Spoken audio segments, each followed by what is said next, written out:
Hello guys, നമുക്കിന്നൊരു കുറ്റിയടി വരെ പോയി വന്നാലോ? ഞാൻ മാത്രമല്ല, എന്നോട് ഇതാ ഇവന്മാരും കൂടെ ഉണ്ട്. കുറ്റിയടി എന്ന വിശേഷം എന്ന് വെച്ചാൽ എനിക്ക് കുറച്ച് അല്ലറ ചില്ലറ പരിപാടി ഉണ്ട്. പിന്നെ കുട്ടൻ ഗൾഫിലേക്ക് പോകുന്നതാണേ, അപ്പൊ അവന് കുറച്ച് എന്തൊക്കെയോ പർച്ചേസ് ചെയ്യാനൊക്കെ ഉണ്ടായിരുന്നു. അങ്ങനെ കുറ്റിയടി എത്തിയപ്പോൾ ഇവരെന്നെ ഇറക്കി വിട്ടു ഗൈസ്. എന്താണെന്ന് വെച്ചാൽ ഇഞ്ച പരിപാടി എല്ലാം കയറ്റി വിളിച്ചാൽ മതി എന്നാണ്. അങ്ങനെ എൻ്റെ പരിപാടിയൊക്കെ കഴിഞ്ഞപ്പോൾ ഞാൻ അവന്മാരെ വിളിച്ചപ്പോൾ തന്നെ പെട്ടെന്ന് തന്നെ വന്നിട്ടാ. ഞാൻ വിചാരിച്ചാൽ അവിടെ പോസ്റ്റ് ആക്കുന്നു, എന്തോ ഭയത്തിന് പോസ്റ്റ് ആക്കിയില്ല.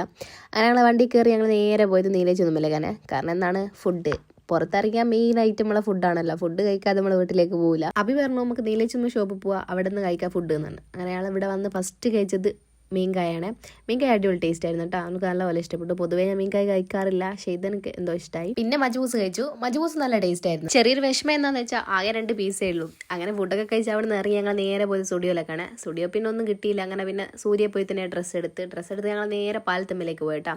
പാലത്തമ്മിൽ എന്താണെന്ന് വെച്ചാൽ നമ്മളെ മെയിൻ ഐറ്റം ഉപ്പിലിട്ട സാധനം. ഇത് പിന്നെ ഞങ്ങളെ കൊണ്ട് കഴിക്കാൻ പറ്റുന്ന അത്രയും മാക്സിമം ഞങ്ങൾ കഴിച്ചിട്ടായിരുന്നു ഇറങ്ങിയേട്ടാ. ഇതാ ഞാൻ പറഞ്ഞ ചെരങ്ങ ഞാൻ തോന്നുന്നു, കറക്റ്റ് എനിക്ക് പേരറിയില്ല. പേരറിയുന്നവരൊന്ന് കമന്റ് ചെയ്യണേ. ഇത് ഉപ്പിലിട്ടതാണെങ്കിലും ഇങ്ങനെ കഴിക്കാൻ ഒരു ടേസ്റ്റും ഇല്ല. പിന്നെ അവരൊരു മസാല തരും, അത് കൂട്ടി കഴിക്കുമ്പോൾ ഓക്കെയാണ്. പിന്നെ ഒരു സർവത്തും കുടിച്ച് ഞങ്ങൾ അവിടെ നിന്ന് ഇറങ്ങി എങ്ങോട്ടാ പോകുന്നതെന്ന് വെച്ചാൽ 3-4 ദിവസം എൻ്റെ വണ്ടി അവിടെ വെച്ചിട്ട്, അതുകൊണ്ട് തന്നെ വണ്ടി സ്റ്റാർട്ടായില്ല. പിന്നെ 3-4 പേര് കൂടി സ്റ്റാർട്ടാക്കി തന്ന് അങ്ങനെ അവരോട് യാത്ര പറഞ്ഞ് ഞാൻ വണ്ടി എടുത്ത് വീട്ടിലേക്ക് പോകുന്നു. അപ്പോൾ ഇന്നത്തെ വീഡിയോ എത്രയുള്ളൂ. വീഡിയോ ഇഷ്ടമായി ലൈക്ക് ചെയ്യാനും ഫോളോ ചെയ്യാനും മറക്കല്ലേ. മറ്റൊരു വീഡിയോ ആയിട്ട് കാണുമ്പോൾ ടാറ്റാ ബൈ ബൈ.